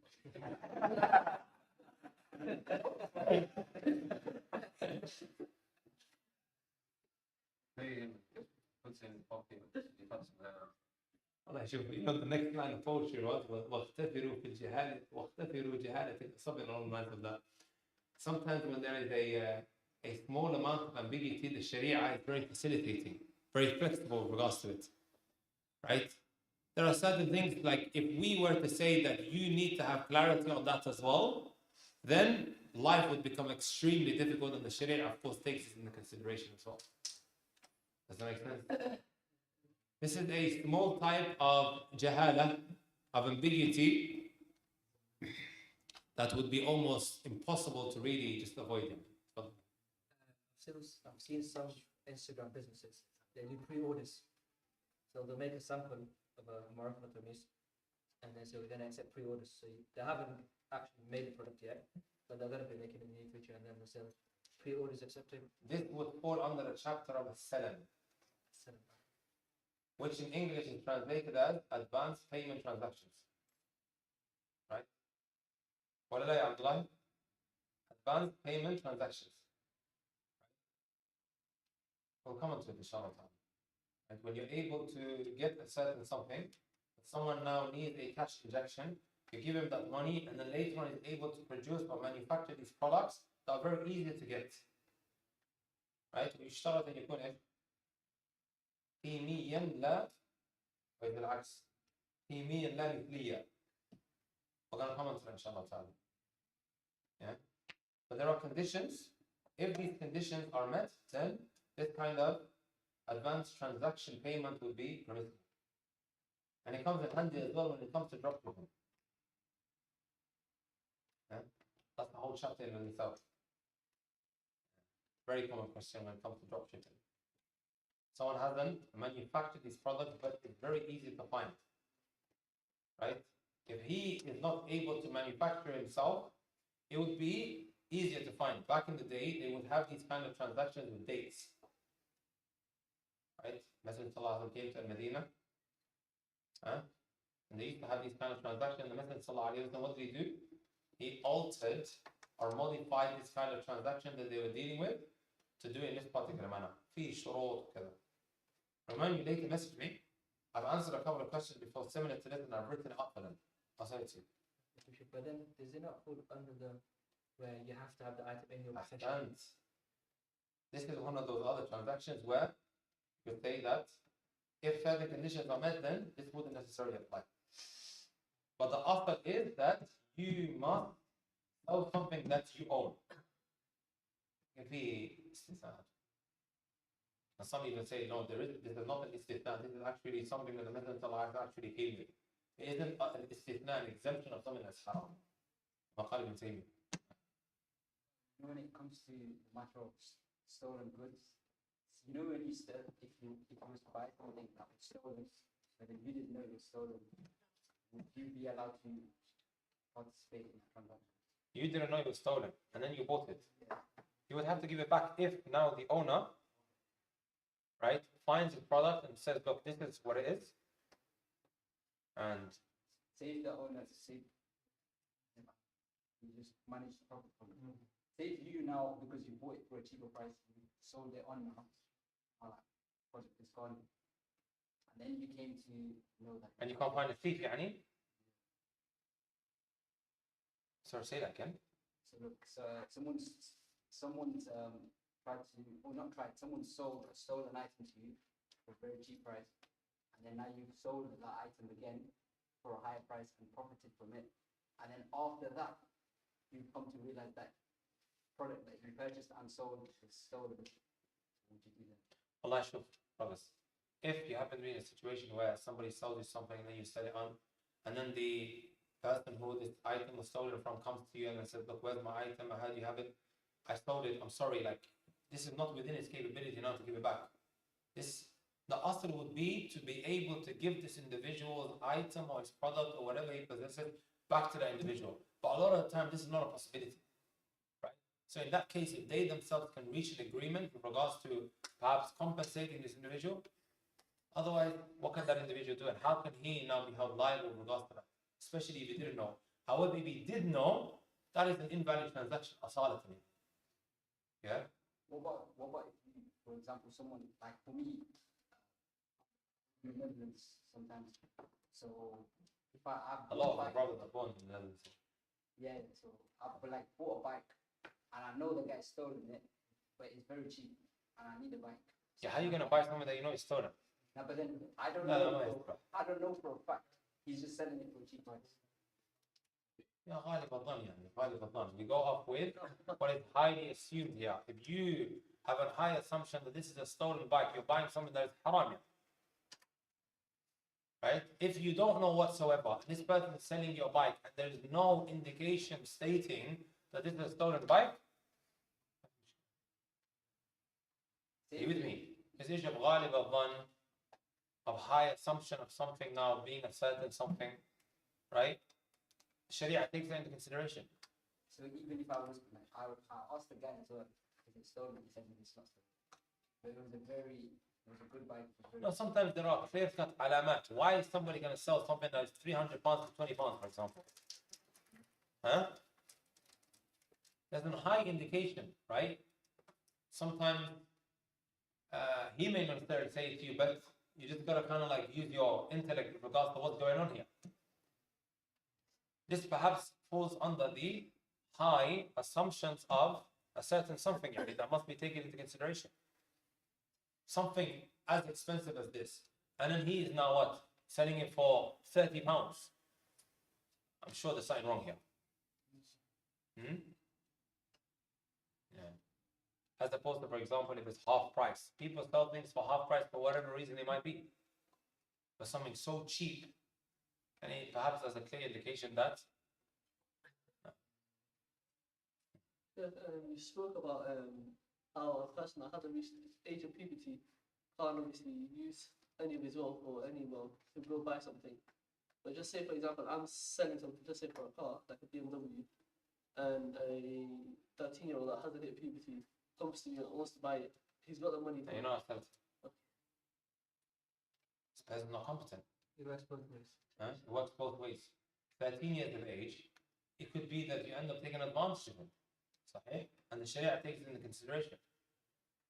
Right? So even works both ways, whether it is him or whether it is you, you knowing now that this young child is a minor, he hasn't reached that age. In order for it to be valid, it has to be what? Met, and both sides need to fulfill these conditions. Well, because obviously, different countries, their children are different. Like if you take, for example, if I say Africa, you see a 10-year-old that's really mature. Yeah. Compared to a 20-year-old. But the condition that is stipulated is he must reach the age of puberty.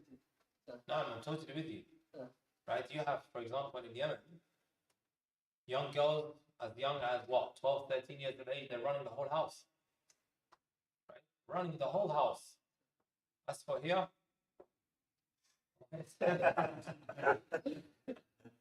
Allah yassar bas yani. You know. But Allah just came back from Somalia. I haven't even spoken to him. But he'll tell you, some of the young girls over there, they're very different to the ones over here. How old are they when they get married? Huh? Come to Khalili. 16. Even younger. 16 or even younger. One time I was having a discussion with some of the du'at and I said to them, brothers, am I being extreme if I said, generally speaking, this doesn't apply to all women, huh? For somebody cut this out, right? It makes it go viral on Twitter, right? I said to them, am I wrong to say, my brothers and my sisters, that generally speaking, a woman in today's day and age is not ready till she reaches the age of 25.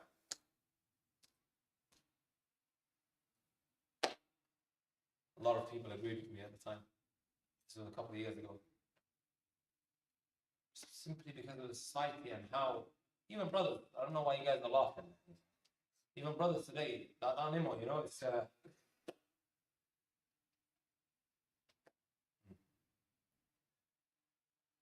going to take 3 more questions, then we're done. Those who haven't asked a question. Go on. He said that the father is liable, or will be held liable for a product that he buys without looking into it. So, He used the example of a firm. It's impossible to know what the son will do with the firm. So how, I don't understand that. If he buys the firm, it can do some good, it can do some bad. So a father not buying that one because of that. not a father needs to be checking up on his child. He needs to try to some level now, be responsible for what's going on. Right? He has that level of responsibility. Right? Does that make sense? Even if it means that, subhanAllah, I know some parents, they use these apps to block certain websites. And he won't be able to access it. Or at least now, okay, he's checking, okay, what's my son doing on these phones? As opposed to maybe a different type of father where gives him the phone and has absolutely no care towards what this child is doing. Oh. They're like more mature, like the age of 18, like, and the father like responsible, and they're not looking to their parents, they like feel like they're That independence is not working. You bought that phone, it is your responsibility. There has to be a level of responsibility. Otherwise, don't buy it. I use my wealth to buy this item for my child. Right? Okay, go on. Like what you said there. Are you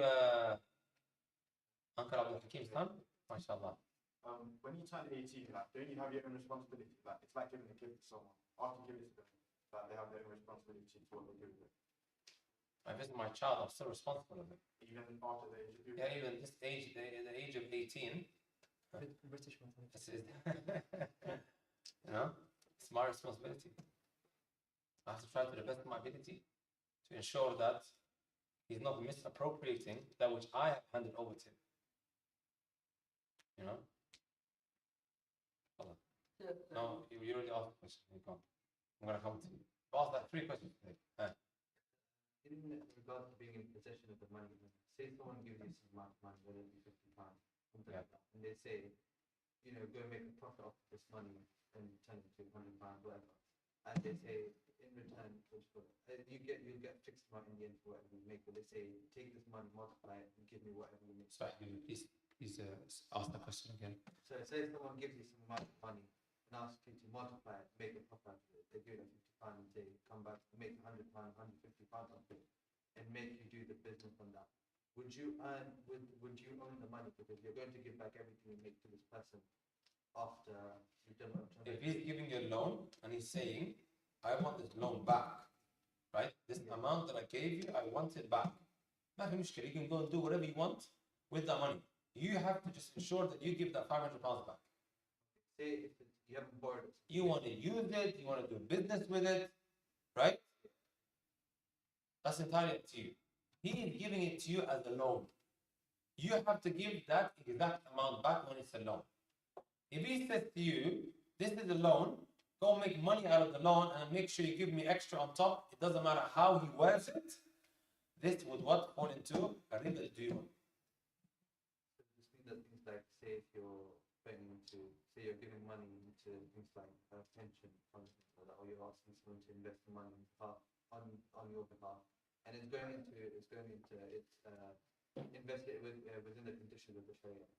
Would that still mean that the money is yours, or the profit you're getting back? Does that mean that would? And when it comes to pensions, Whether you're investing money on behalf of someone, if they don't have the ability to do it, and investing falls under the conditions of the Sharia, but you're going to give the person the profit you make of the money they've given you. like you lost me there. We have to be very, very specific when it comes to these financial dealings. Very, very specific. You're going to someone gives you some money to make profit of it, and you're going to give back the money they've given you plus the profit you've made. You're giving it all back to them. Worst of all, would you earn that money because it's not a loan? They've just given you the money to do business on their behalf, and the money. Look, if someone wants to do business on their behalf, this is a very different type of transaction now. It's no longer a loan. If you guys are agreeing, right? Look, 50-50 of the business. I'm going to give you the money. We want to start up this business of ours. That's not a loan anymore. Both of them have to be liable with regards to the losses that they incur. Does that make sense? You make a loss, you're going to have to share it out. Someone even asked this last week. Do you guys remember? Someone comes up to me and he says, give me £500. Like, why is he giving me £500? This needs to be made very, very clear. Is it the loan, or are we now joint partnership with regards to making money out of this venture. Does that make sense? But the difference now here between somebody giving you a loan, if you don't make money from this money that he's given you on this loan, right, and you lose it, you still have to pay back. That's a loan. But when it's now joint partnership, you guys get into an agreement, kada, you make a loss, this has to be shared out between you both. Make sense? I think what he was referring to was like, I don't know if the correct terminology is financial investors. Yeah. So you know, there's rich people, they'll come and say, I've got this much amount of money in the bank, I need you to invest into something for me. So then your job is to... Okay, to me, okay, good. Again, like it goes back to exactly what I said. Right? I think the person that gives you the money will say, whatever profit that you make, you can take 10% out of it. And give it back to him.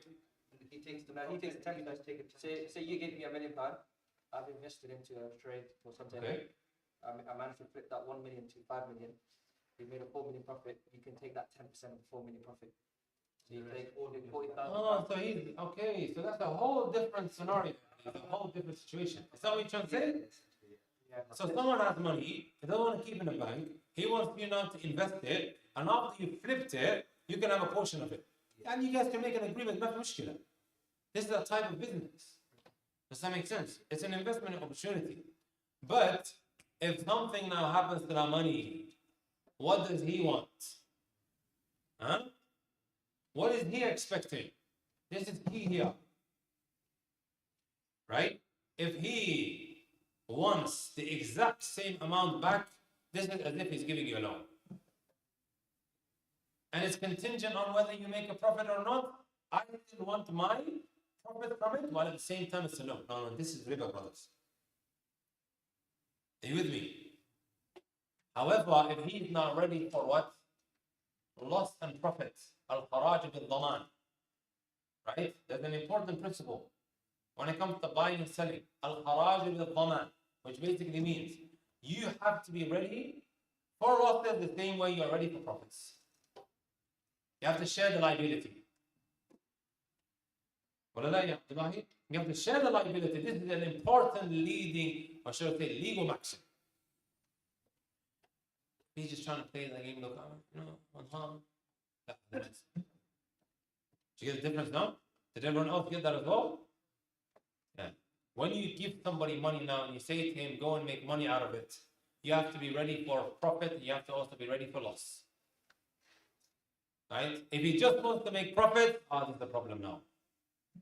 Yeah? Fadal. I want to ask, like, the question of investing money into someone else. Right?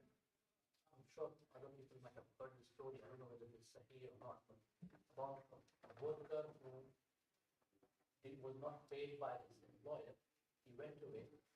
The employer then invested that money into some business, made a lot of money on that money, on the investment, and then after many years, that employee came to the employer, and then the employer gave away whatever he had done to that employee, saying that this is what I made from your money.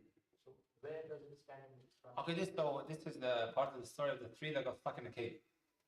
It's a real Salihin. Three that got stuck in a cave. One of them, out of his own goodwill, right? When he was due to pay one of his workers his monthly wage, he went missing. He didn't come back. So what he did was he took this wealth and he started generating it for him until he ended up making so much money. And then when he came back years later, he gave him everything. Right? In today's financial dealing, this may well be a type of transaction that maybe falls onto what? Bay' al-Fuduli. اسمعوا بيع الفضولي. Right? So if an individual now, right, an individual takes that wealth, generates it for you, and then comes back to you and says, look, I sold X, Y, Z for you and I made all of this money. Can you take it? Mashi. According to many of the madhahib, this is a valid transaction. Does that make sense? Yeah. I remember one sheikh said, you're not going to be hampered in this kind of situation, are you? Somebody takes now your car, right? He takes his neighbor's car and then sells it for triple. Right? And then comes back to his neighbor, he goes, look, I sold your car for triple. MashaAllah, jazakallah khair. Huh? But according to Hanabila, this is not valid. So if you're Hanbali now, you're going to have to, like, last question, my brothers and my sisters, and then we're going to call it a day, inshallah.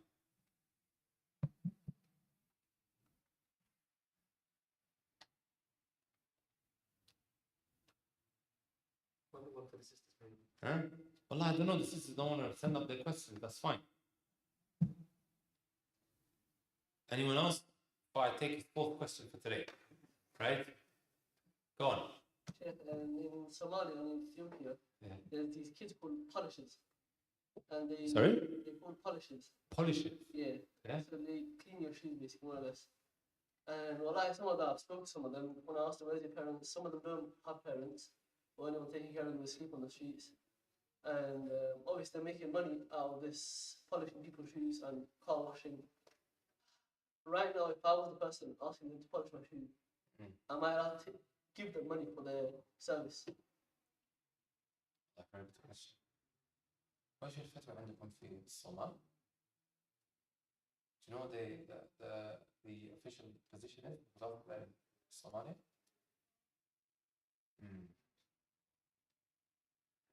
I'm sorry, what's the question? He's basically saying Somalia and Ethiopia, right? They have these young kids who don't have parents, but they polish your shoes. Some of them don't have parents.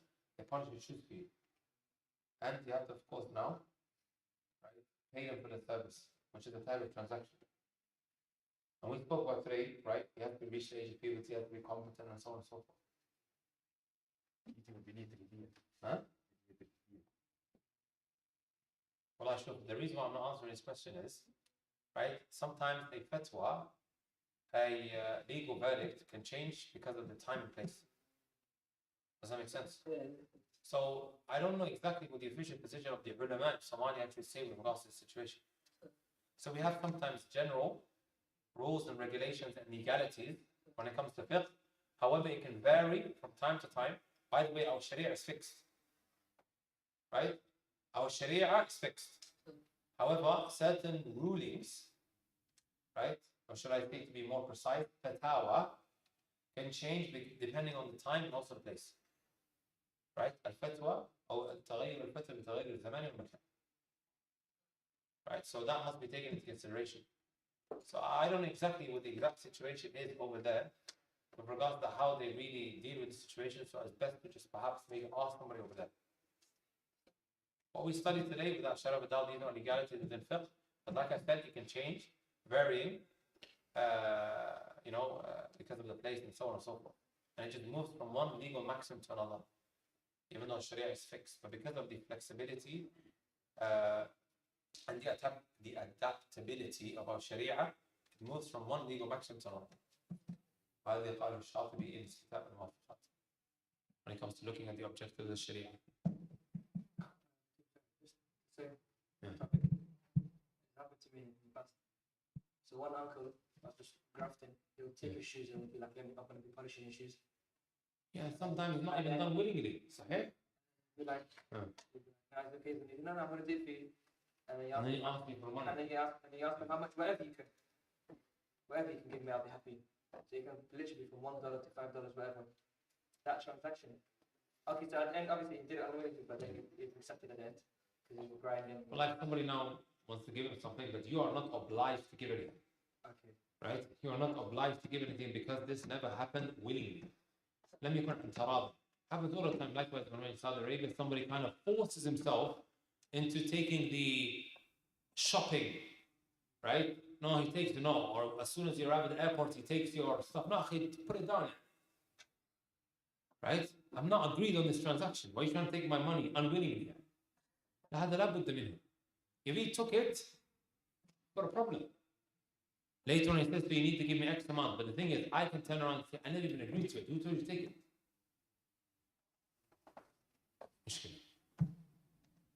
Stop there, inshallah ta'ala. Any other questions, brothers? Did anyone message me about anything? Wanted something after the class? Who was it? Was it you? Brothers, no more questions after that. I've sat here for the last 40 minutes answering questions. You guys always sometimes tend to grab me after class. Jazakumullah khair. Honestly, brothers, you guys are a very good bunch. May Allah Azza wa Jalla bless every single one of you guys and give us all understanding of the religion. By the way, brothers, how are you guys finding the class? Huh? Is it too technical, too difficult to understand? Is it helping put things into perspective? Yeah. Huh? Are you guys sure? Give me a sign, brothers, some of you guys. Now you're just standing there stone faced. Yeah. Huh? Good? Can I get a thumbs up if it's alright? Huh? It's alright? Yeah? Second. And to be incorrect, wasn't you? I was going to my notes, the note, 5 note.